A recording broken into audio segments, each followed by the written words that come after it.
ازيكم عاملين ايه الاخبار؟ يا رب تكونوا كويسين. الفيديو النهارده هعمل معاكم تجهيزات الشنطه بتاعه السفر. اللي ما شافش بقى الفيديو اللي انا نزلته قبل كده هسيبه لكم في علامه الاي، الحاجات اللي ليها علاقه كلها بالسكين كير والهير كير والبادي كير، كل الحاجات دي. الحاجات اللي بننساها كمان غالب الوقت، ايه اهم الحاجات اللي احنا المفروض ناخدها في الميك اب، في الكلام ده كله. كل الحاجات دي كانت في الفيديو اللي فات عشان ما يكونش الفيديو طويل قوي. ده مخصص اكتر لللبس بقى، هناخد معانا لبس ايه في البيت وفي الخروج في السفر. خلاص يلا بينا نبتدي على طول. طبعا انا الدنيا حواليا يعني مش قادره اوصف لكم، ورا الكواليس صعبه جدا جدا. خلينا نبدا. بصوا من اول الحاجات ومن اهم الحاجات اللي المفروض بقى تاخدوها. بصوا يا جماعه، مش اي حاجه بتتاخد في المصيف وفي السفر. زي ايه بقى؟ هبتدي ان انا اقول لكم كام حاجه كده الاول وبعدين اوريكم. اللبس التقيل ما بيتاخدش، الحاجات اللي فيها تفاصيل وحاجات كتير مش بينفع ان هي تتاخد. البنطلونات الجينز على قد ما تقدروا، كمان السكيني برضو مش بيتاخدوا، لان هما بيبقوا تقال وبنبقى عايزين حاجات بسرعه نلبسها لو هننزل بالليل، الكلام ده كله عايزين حاجات خفيفه عشان الحر، فمش بيبقوا الطف حاجه بصراحه. فايه الطف حاجه؟ حاجات زي كده، التيشيرتات بقى كتير قوي بكم، يفضل لو انتي محجبه.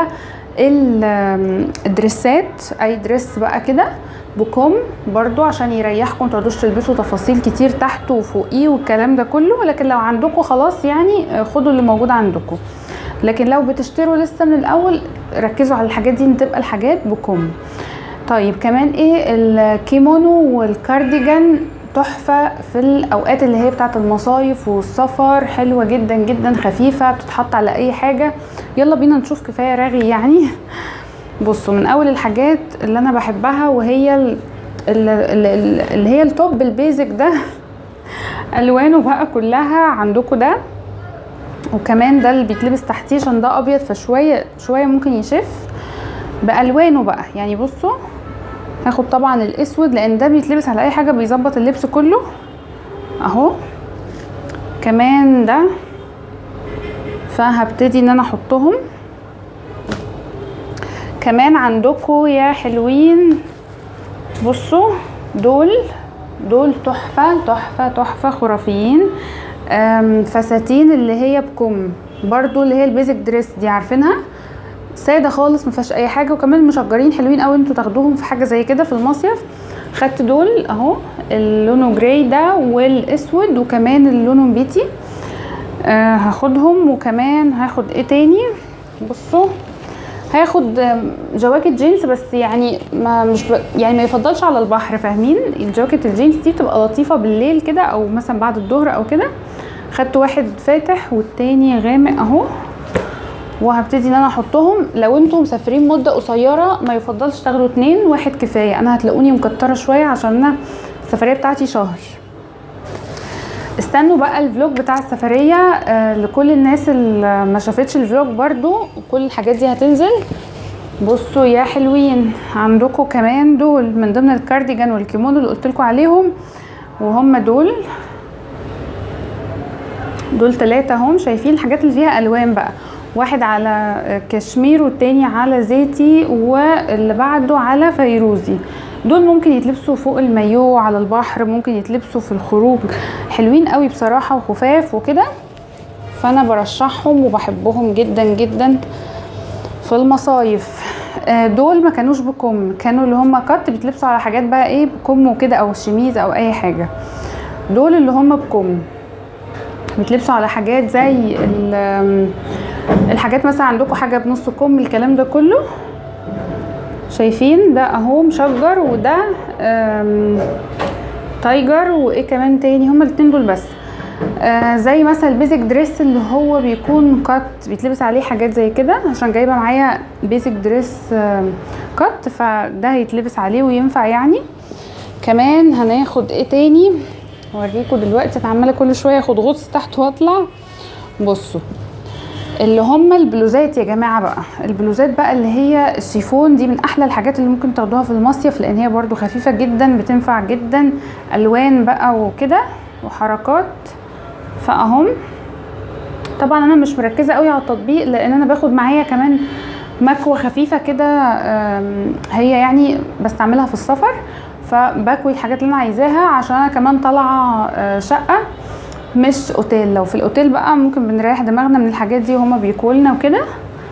بصوا لون درجه البطيخي، درجه اللي هي الروز النبيتي دي ساتان، كل دول شيفون واللي تحت دي ساتان، دي من درجات الازرق.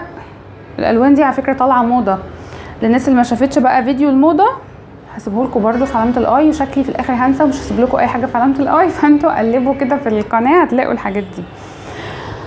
بصوا يا حلوين هنعمل ايه كمان تاني وهنحط ايه تاني. ده من ضمن الحاجات برضو اللي هي زي كده ايه بلوزه، بس اللي هي الاوف شولدر دي، ولا تعتبر اوف شولدر. اهي بتبقى عامله كده، مش هتبان دلوقتي، هي بتبان في اللبس اكتر. فبرضو دي حلوه قوي، من الالوان برضو لذيذه قوي، درجات البيبي بلو كده، بس هي على الكاميرا والاضاءه مش ظاهره. طيب هناخد ايه تاني يفضل ارشح لكم ايه وفي رايي؟ بصوا التيشيرتات هوريكم الاول.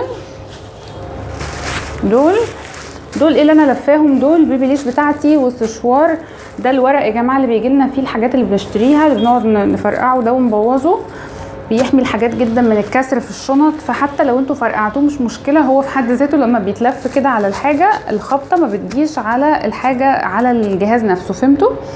حطوه بقى كمان، يعني حتى لما تعملوا كده حطوا الحاجات دي في وسط اللبس، يعني انا حطها في وسط الشنطه، يبقى تحتيها لبس وحواليها وفي بينهم، يعني ما تحطيش البيبي ليس وجنبها السشوار كده لازقين في بعض، حطي بينهم لبس. خلاص كمان اهو ده السشوار، عشان طبعا لازم انشف شعري وكده لما اطلع.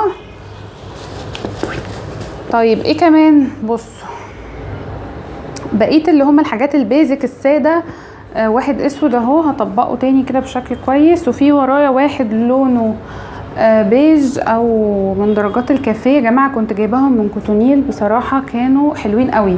الواحد سعره كان تقريبا 120 او 150، من احلى الحاجات، الماتيريال بتاعتهم تحفه. استنوا اطبق واجيلكم اهم، طبقتهم خلاص، حطهم مكانهم بقى. وايه كمان تاني؟ استنوا هوريكم بقى دلوقتي. دي اكياس يا جماعه اللي بنشتري فيها حاجات ساعات كده، وبتبقى جايه لنا جوه كيس كده وليه زرار من فوق، فانا بخليهم مش برميهم. خلاص حطيت ايه بقى جواهم؟ دول الطرح، جمعت كل الطرح اللي انا هحتاجها.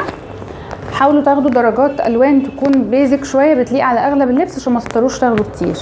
دول يعتبروا كتير شويه، انا لو مسافره اقل من شهر مش هاخد كده، انا بس عشان المده معايا طويله فمش هينفع ان انا خلال شهر هفضل البس مثلا هما بس طرحتين 3، مش هينفع، عشان كمان لو حاجه مغسوله او كده. وكمان انا عشان التصوير انا هتلاقوني واخده حاجات شويه زياده، لان انا خلال السفر ببقى انا بصور حاجات ومحتاجه لبس وكده علشان اقدر اصور لكم حاجات كتير،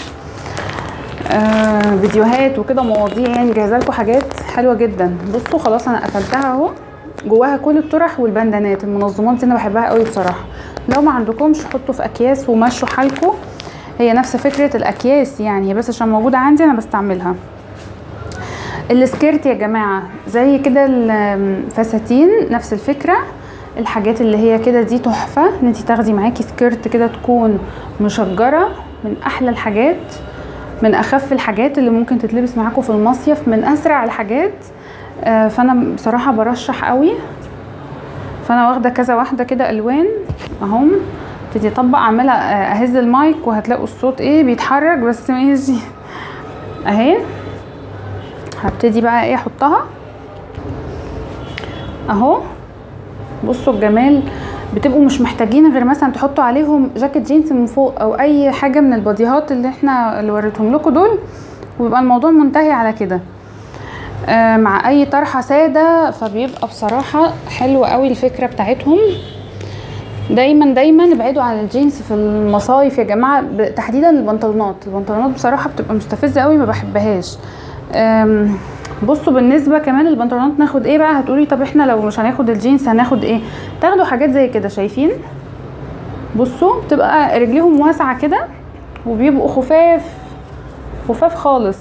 بصوا بيتلبسوا برضو على اي حاجه، وبيبقوا بيزك وحلوين ويليقوا معاكم على اي مثلا بلاوز من اللي انتوا واخدينهم، او اي حاجه من اللي هم الشيفون دول او كده، او الستان. هتلاقوا نفسكم ايه، او اي كمان تي شيرت يتحط عليهم هيبقى تحفه تحفه. طيب كمان ايه تاني اهو، حاجه زي كده، البنطلونات اللي هي واخده الطابع اللي هو البدوي كده شويه، الاجواء دي انا بحبها. انا اصلا ده كنت شاريه من مرسى مطروح، بحب قوي الموديلات دي. وبصوا في كذا لون، فبتلاقوا ان هو بيليق عليه حاجات ياما، والاساس بتاعه اسود يعني، فبصراحه حلو قوي. هبتدي برضو ان انا ايه احطه كده ونطبقه. بصوا حلوين برضو اهو، كل دي بنطلونات اهو، قماش خالص. وده كمان اهو، يلا نحطه. بصوا حاجات زي كده، الوان وكده. بس برضو على فكرة بحب الابيض جدا جدا في السفر وفي الرحلات وفي المصايف وفي الكلام ده كله. بس يا جماعه لو رايحين اوتيل، لو رايحين شقه، انا ما بفضلش خالص تاخدوا معاكم ابيضات كده كتير صريحه. انا واخده بس مش كتير. لو رايحه اوتيل باخد معايا ابيض براحتي، لان الابيض بيتبهدل انتوا عارفين. فانا طبعا مش هفضل قاعده عماله بقى اغسل واعمل والكلام ده كله في الوقت، عشان يعني مش هضيع الوقت في كده. ففي الاوتيل بيبقى سهل قوي ان انتوا تودوا بقى تبعتوا يعني الحاجات تتغسل. لكن بالنسبه للشقه ما رشحش خالص ان انتوا تعملوا كده، لان الابيض بيتبهدل خالص. يا دوب ان انتوا هتلبسوه مره ولازم يتغسل. يا اما ممكن تاخدوا بقى وتضطروا تعملوا ايه، اقول لكم تبداوا ان انتوا تاخدوا معاكم، يعني خلاص ما تغسلوش بقى وتاخدوا معاكم حاجات تانية تلبسوه مره واحده، فهمتوا؟ يعني تاخدوا معاكم حاجات تانية وتغيروا فيها. لكن احنا في البيت بقى عندنا غسالات وبنريح دماغنا من القصص دي. بصوا بقى كمان ايه، كل دول تي شيرتس. بصوا احلى حاجه ممكن تاخدوها معاكم في المصايف، تحفه تحفه. نسيت حاجه مهمه جدا جدا، هقول لكم بقى، احكي لكم الموضوع ده وانا بحط كده معاكم الحاجه. ايه بقى اللي انا نسيته؟ نسيت انا باخد معايا المفروض اسدال للصلاه، واسدال تاني وانا طالعه من الحمام بعد الشاور وكده. ليه باخد اسدال هتقولوا لي؟ لان احنا بنبقى طالعين عائلات مع بعض، فبيكون في ناس يعني ببقى لازم ان انا قاعده بقى لابسه طرحه وكده، يعني يبقى جوز اختي وجوز اختي التاني وكده. فانا ببقى قاعده طبعا طول الوقت باللبس اللي هو كده، يعني اللبس اللي هو العادي ده. فعشان كده باخد حاجات كده تي شيرت وحاجات لطيفه اقدر ان انا البسها تكون بكم، واقدر البس الطرح بتاعتي وتبقى حلوه وما تحررنيش في نفس الوقت. فوانا طالعه من الشاور ما بعرفش طبعا اجيب معايا البورنوس، لان مش هينفع البس بورنوس وانا طالعه، وفي ناس باخده لما نكون مسافرين لوحدنا. فباخد 2 اسدال عشان كده، واحد للصلاه والتاني اطلع بيه بقى وانا طالعه من الحمام. فانا نسيته، مش عارفه ازاي بصراحه عملت كده، والموضوع ده معصبني. نسيته بقى عشان انا بصور لكم بعد لما انا وصلت الشقه، يعني انا مش لسه في البيت، عشان بس الناس تجمع معايا. فانا نسيت اخده بقى، بس يعني هتصرف، يعني هشوف هعمل ايه. يعني هلبس بقى الاسدال بتاع الصلاه وخلاص، مش مشكله. انا باخد ليه الاتنين؟ هتقولوا لي طب ما تلبسي بتاع الصلاه وخلاص، بيبقى مبلول، يعني بيبقى مبلول بقى وكده، فبضطر ان انا استنى ان هو ينشف. قصه كده حزينه. هتصرف يعني، هشوف. هلبس فستان مثلا من بتوعي في الصلاه، عندي فساتين طويله وواسعه، وممكن اخصص بقى الاسدال ده اللي هو وانا طالعه من الحمام. طيب يلا بقى اروح اجيب بقيه الحاجه واجيلكم. هتقولوا لي يا بسمه طب انتي ليه بتحطي الهدوم بتاعتك في الشنط بعد ما وصلتي خلاص الشقه يعني اللي انتوا قاعدين فيها؟ هقول لكم يا جماعه انا ما بحبش احط الهدوم بتاعتي في الدولاب، على الرغم ان الدولاب ورايا حلو جدا اهو.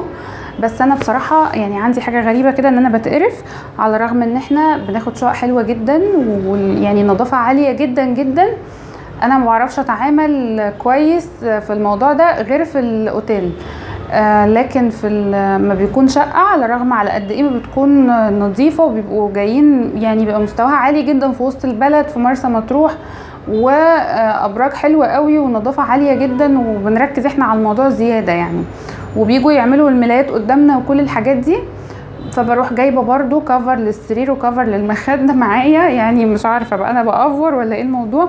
لكن في الاوتيل ما بعملش كده. هتسالوني ليه؟ معرفش، بحس ان في الاوتيل بيبقى يعني مش عارفه، بحس ان الحاجات جديده اللي هو فعلا ما حدش استعملها خالص، يعني اللي هو يعني ما اعرفش، بتبقى الاوتيلات كويسه، وبحس بصراحه ان الحاجه فعلا يعني النظافه عاليه جدا وخليهم يجوا كل يوم وكده. فانا بصراحه مش ما علينا يعني، المهم هو ده السبب اللي بيخليني بحط الشنط الهدوم جوه الشنط عشان بس ما تستغربوش. فبسيب الهدوم بتاعتي جوه الشنط زي ما هي، ما باجي البس اي حاجه بطلعها لو احتاج تكويها الكلام ده كله. الدولاب ممكن بحط فيه الحاجات اللي زي كده اللي هي عليها كفر، فهمتوا يعني؟ زي كده عادي بقى احط جوه الدولاب ومفيش مشكله. حاجات سكين كير والميك اب والحاجات دي كلها اوكي محطوطه عشان برضو هي جوه منظمات، فسايباها زي ما هي جوه الدولاب. بصوا بقى جبت هودي صيفي كده حلو قوي برضو. قلت ايه يعني لو احتاجته في اي حاجه كده نزول بسرعه الكلام ده كله، هو صيفي وخفيف خالص فبيتلبس عادي في الصيف. فده كمان هحطه. هبتدي كمان ان انا احط معاكم دلوقتي المايوهات بتاعه البحر. شنطه البحر يا جماعه، استنوا الفيديو بتاع شنطه البحر وناخد معانا ايه في شنطه البحر، علشان ده فيديو حلو قوي قوي بجد. يعني انا نفسي متشوقه كده للفيديو ده. فطبعا اهي شنطه البحر. نجيب بقى المايوهات اهي، مايوهات. هبتدي ان انا ايه، اللي ما شافش فيديو يا جماعه ربطات الكاش مايو روحوا اتفرجوا عليه، لان بجد كان جاي اصلا اسئله كتير جدا جدا نربط الكاش مايو ازاي، نعمله ايه، ولو ما عندناش اصلا كاش مايو وعايزين نعمله بالطرحه. كان السؤال ده جالي كتير قوي، فانا عملت لكم الفيديو ده وعملت لكم لفات كتير جدا جدا بالطرحه. هحاول اسيبه لكم يا رب افتكر في علامه الاي فوق او في صندوق الوصف. لو ما افتكرتش انتوا بقى اكتبوا اسمي على يوتيوب واكتبوا جنبه الكاش مايو بسمة حسنين رباطات كاش مايو كده، هتلاقوا الفيديو ظهر. او على الشانل يعني ادخلوا على الشانل وشوفوا كده هتلاقوا اخر كام فيديو كده موجود فيهم. يلا نكمل. بصوا اهو ده الاسدال، هو عباره عن قطعتين. الاسدال بتاعي معاه سكيرت وهو ده من فوق، بس مش عارفه السكيرت فين، هدور عليها.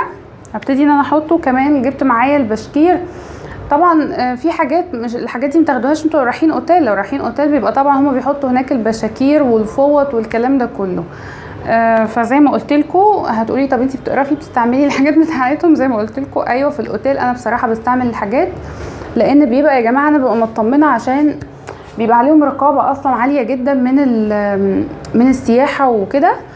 وكمان بنروح اوتيلات عاليه فبيكون بيروح فيها اجانب، ودايما الاوتيلات اللي بيكون بيروح فيها اجانب بتبقى فيها النظافه عاليه جدا جدا جدا للاسف. يعني معرفش اشمعنى بس ده اللي بيحصل. ف يعني مش عارفه لو اوتيل بيروح فيه بس مصريين ليه ما تكونش النظافه نفس المستوى، انا مش عارفه ايه السبب بس ده اللي بيحصل يعني.